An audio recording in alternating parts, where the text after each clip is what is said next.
আমিনুল শেখ তো কি ছিলেন, সাংবাদিক নুরুল কবিরের ছোট্ট একটা ইন্টারভিউতে বেরিয়ে গেছে চিন্ময় কুমার দাসকে নিয়ে।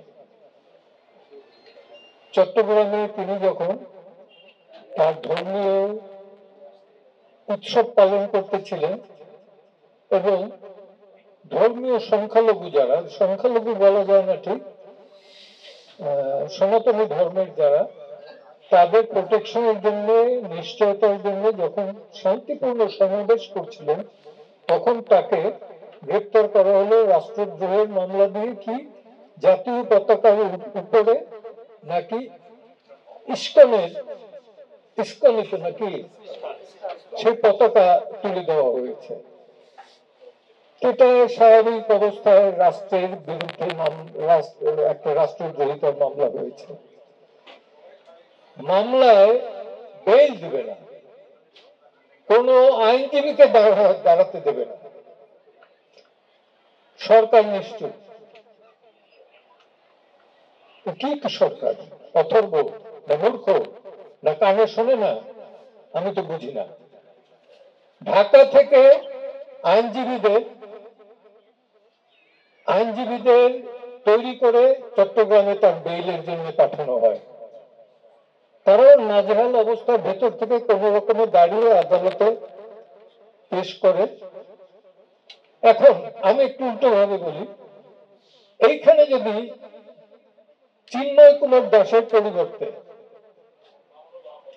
মামুনুল হক বা ওই গোলাম আজমের ছেলে কি যেন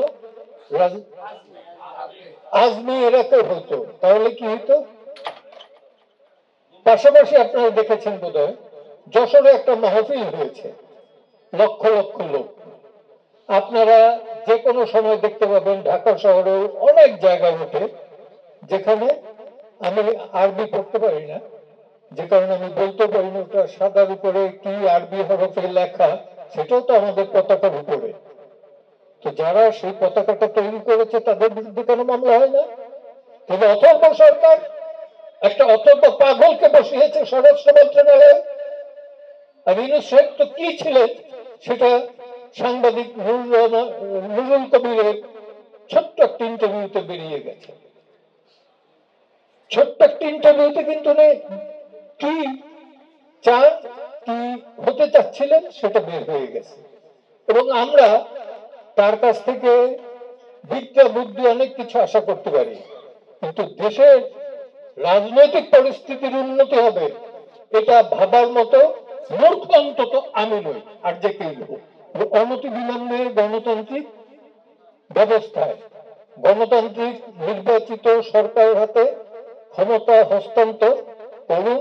যত তাড়াতাড়ি করবেন তত আপনার মঙ্গল, আপনার না দেশের মঙ্গল। দেশ ভালো করুক খারাপ করুক এটা রাজনৈতিক দলের দায়িত্ব।